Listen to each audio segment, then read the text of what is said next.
What is up, everybody? Dan and the Fireman here. Today we're going to go over 2 motorcycle close calls, and the reason why they're close calls and not motorcycle crashes is because the rider used the fundamental motorcycle skill of swerving. So let's go ahead and jump into this one and figure out how these guys did this to prevent an accident.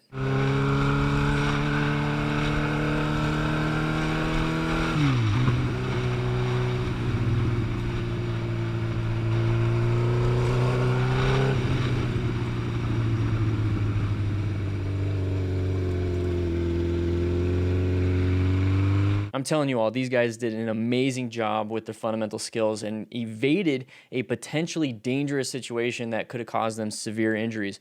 So right away, what we see right here, just looking at the screen, it's a quad lock. It should be a rock form, but I'll let this one pass. But he's going 34 miles per hour, and this is actually a pretty decent speed for this area. I'm assuming this is what the speed limit is. Unsure, but we do know that speed is right there, 34 miles an hour. And I bring that up because he's going to get closer to 40, and then he's going to realize that there's something going to happen up ahead. And this is what I really want you guys to pay attention to, the situational awareness portion of this. So 42, 41, and he went down. He went from 42, 41 to 40. Now, what's going on? Why is he doing this? And from what we saw a little bit earlier, it's because somebody's doing something funky. So remember, uncommon thing in a common situation is going to be that gut factor. You're gonna be like, oh, what is that? What is that? Immediate orange stage, guys. Go into orange stage when you're in that situation where you're like, ooh, what's going on? I don't get it. Because orange stage, what you do is you start to roll off the throttle, maybe even apply a little bit of brake pressure, but you're getting prepped and ready. Kind of like when you're driving around a neighborhood and you're looking for this guy's house or person's house, whatever it is, and all you're doing is following Google Maps. So you see the numbers and you're like, okay, turn down the audio. What's going on? You slow it down. You're looking around. What side of the street is it on? That is what I want you to get into. I want you to get into that mode of, okay, what is this? Everyone shut up. What do I do? What do I do? Looks weird. And then you start to slow down. You start to prepare for something. That right there is exactly what I want you to do. That is orange stage. It's not paranoia. It's just like, okay, what's going on? And that's what happens here specifically with this car. Okay, he's going to turn right. Okay, well, I'm going to go ahead and roll off the throttle. It's an intersection coming up. I'm in orange stage. Smart rider, and he's going to be moving forward. Okay, why is this car stopped? You notice how he closed the gap a little bit? That's because we're traveling faster than the car in front of us, even if there's brake lights or not. If you start to close that gap, that means either they're slowing down and you're maintaining speed, or you're speeding up and they're not going the same. Either way, there's going to be a contraction there. So the space cushion is starting to diminish, and it's starting to kind of put him more into like a very deep orange-red stage. So let's go forward a little bit right now, and okay, car stopped. What's going on? What's happening? And you noticed he rolled off the throttle. If we scroll back a little bit, he's going about 42. And this is the moment he perceives that something's happening. So a little bit more, a little bit more, a little bit. All right, don't make me sound like a dum-dum. Anyways, 43. So this is where he starts to see the intersection. I'm going to go ahead and roll off the throttle and only decrease it about 5 miles per hour, 5, 6 miles per hour. That's all you really need to do.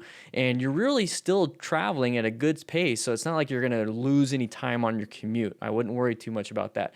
But he's going to get down to 37 when he notices red stage. Something's got to happen. I got to do something. And why do you think that? Well, if we gather as much information as possible, maybe not be able to do it, while we're riding. But right now, this is the beauty of having an after-action review, is detailed inspection of an event, and then you're able to, grab some good, grab some bad, and then throw out the bad. Right here, you notice that the car driver wanted to turn right. There's construction, road is closed, so they're going to do something really stupid and then do a U-turn or turn left, and that's what's going to happen. But we don't know that right away, but what we do know is that a car that should be going straight or making that right-handed turn is not making that right-handed turn. So this looks a lot like that right-handed turn, but we can't see that there's construction. So in the end, we don't know what's going on outside of somebody's in our path of travel and they're not moving, and that's not good. So we're going to go forward just a little bit more. He's rolling off the throttle. You see the speed going down, and then right here, he reaches on that left hand. Okay, something's about to happen. He had his hands on the clutch. He was ready to downshift. He was ready to do whatever it is he needed to do with his primary controls. But then the moment he sees something that kind of just, okay, I'm done. I'm in red stage now. He puts both hands on the handlebars and he's ready to act. And I'm assuming right here his highest level of training, his most proficient emergency move is going to be the swerve, because that is what he naturally went into. Okay, so you practice, train, practice, whatever words you want to use over and over and over again. You're going to build that muscle-mind connection. Okay, there's other words for it, but You're going to build that, and then in an emergency situation, he's going to use whatever it is that you've trained the most on. And I'm assuming that he trained the most on swerving, because that's exactly what he did, and he did it really well, and he didn't even think about it. So he sees this hazard, he's about to, okay, I gotta go. You notice how it's 38 now? So instead of slamming those brakes or even rolling it completely and having this really bad jostling of the suspension, traction, everything kind of lifting up, going back down, lifting around, moving around, what he did was actually increase some speed so that he can actually make the gap that is closing. And you can actually accelerate pretty fast on a motorcycle. I think that's what they're designed for, right? Anyways, we're gonna go ahead and accelerate through here, do a nice swerve to the left. Now we're at 40, and then he's gonna swerve back. We're at 43. And remember, guys, you swerve, you have to swerve back into your lane, and he did perfectly here. He's not even crossing a double yellow. He's not doing anything. But here's the next thing, guys. You know, outside of the swerve is absolutely beautiful. Kudos to you. I want him in the crew. And if you guys want to join the crew, make sure you click that join button or click the link that's in the description in the first comment and become a DDFM crew member. Have a lot of fun here on the Discord, live streams, everything. But the one thing I really want to bring up is that we're going to come up to this part and we have a sharp left turn right away. If we're focused on the back and we're flipping people off, we're not going to be focused on what's safe up here. And at no point did he turn back, and he just kept going on and he did what he had to do. He even slowed down for this turn. Absolutely beautiful. Great video. Link will be in description for the original. I want you guys to say good job. All right, let's move on to the next one.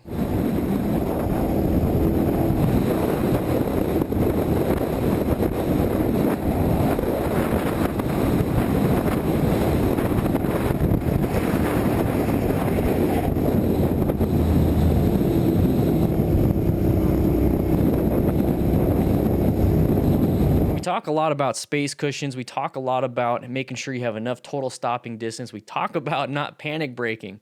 Well, guess what? It happens with car drivers because it happens with human beings on any vehicle, on anything at all. And if they panic, they pretty much do the wrong thing almost all the time. So right here, we're going to be moving forward, and this is where he does his 360-degree situational awareness. He saw something in his mirrors, I'm assuming, or he saw something in his peripheral, something's coming this way, what's that? And he looks. And that right there is what I want you guys to do. I want you to constantly be looking at your mirrors, do head checks, even if you're not changing anything, you know, no lanes, you're still looking forward, head check. So make sure you guys do that. So right here, he's gonna go ahead and take a look. He's gonna get in line right here. And this right here is good vision. Make sure you have good vision all the time when you're riding, because that way you can see what's happening ahead of you. You can see the road hazards, you can see the road users. You can see a lot of stuff, and you can actually find your escape routes a little bit easier.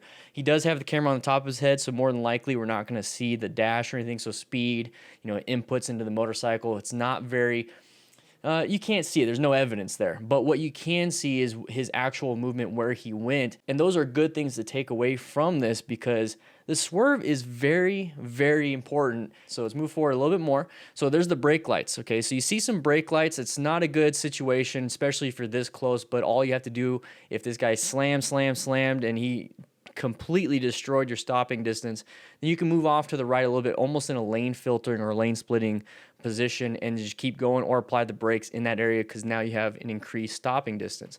So going forward just a little bit more, he's going to have a bad, and I'm talking about the Jeep person up front, the Cherokee, very bad space cushion between the person in front, and maybe even white zoned. I'm not too sure, yelling at the kids in the back. Either way, they're not paying attention to what is right in front of them, and it's not going to be a good day. So right here, he's going to go ahead and get way too close. You can see the red lights from the vehicle in front of him. Now, this is one of those things that I like to do if I am stuck behind a vehicle and I can't, you know, get to the side, especially if it's like a really wide vehicle. No matter what I do, I'm not going to be in a good spot. What I like to do is look through the back window and through the windshield to see if there's brake lights, and this is kind of what you can see here. So that's a nice little tip. It's not recommended to be behind completely. I really want you guys to be off to the side, but take a look at where the motorcycle rider is right now. He's off to the side. He's almost in a lane filtering position. He has good vision. So once again, very good job to this guy. And he's going to be moving forward. He's going to do a head check. So remember, 360 degrees, everything. You want to know what's to my right, what's to my left, what's behind me, what's in front of me. You want to know this, and you kind of have this bubble of, you know, knowing of stuff. And then if you have to swerve, you can swerve. If you have to swerve this way, you can swerve. And you know that there's nothing over there. So he's doing a head check here, maybe to switch lanes. I don't know. But either way, having good vision, orienting yourself to everything is very important. important.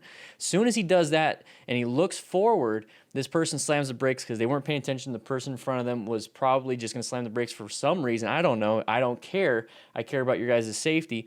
And this person slammed the brakes. So this is a good point of not lingering too much on that head check. Don't do a head check for too long. Look forward. I want you to go do your head checks by just real quick. And then when you do this, kind of have like this mental image of what you just saw. And it's like, okay, everything looks clear. Because remember, all we're trying to do is find open spots. We're not looking for the make model of the vehicle. We're not looking to find nails embedded into the asphalt or concrete. We're not here to do that. We're just look, okay, everything's good. Nothing's over there. Okay, there's somebody here. I'm going to be, okay, what are you doing? I'm going to go ahead and scoot over. That's what I want you guys to do. So guys, don't linger on those head checks way too long, because that's going to be a big problem. So right there, locked up one of the brakes. I mean, differentials, all that stuff. I don't know. I'm not a mechanic. I don't get that stuff. But anyways, he's going to slam the brakes and almost hit the person in front of him. And then we have this Mercedes right here going to do some type of evasive maneuver to the right, utilizing the shoulder. It's an escape path. Guys, this is not something new. Situational awareness, fundamental skills has been taught for decades with car drivers and even motorcycle riders. This is the type of stuff that there's really no name for it. You're just kind of told from an uncle or a family member or friend, you know, okay, go ahead and swerve on this. But this right here has been ingrained in a lot of drivers. It's a natural thing. And I want you guys to put a name to a lot of these things. So swerving and practicing the swerve and then quantifying that by using this type of footage and by going into a parking lot and seeing how you're doing. It's very important. It's very important. So he's going to go ahead and swerve too. Let's go ahead and go back just a little bit. I want you guys to see the full swerve. It's very important, very good. So we're going to do a quick head check to the right, and there we go. Head check, swerve. It wasn't even that aggressive of a swerve. And that's the real beauty of it, is that it's just an easy swerve to the right, utilizing as much as room as you possibly can to get out of harm's way. And then, you know, if you have to, get on the shoulder, look back, what's going on? Okay, everything's good. Cool, I'm going to get back in my lane, and then be like, no, what was that? And go on with my day. Perfect situations altogether. And guys, if you want to train and do these types of things, make sure you join the Discord. We have a parking lot exercise section, and tomorrow's video is actually going to be me swerving and showing you how to do it and film it and share with the crew and be a smart rider. But with that said, hope you guys ride safe, be safe, and I'll be seeing you around.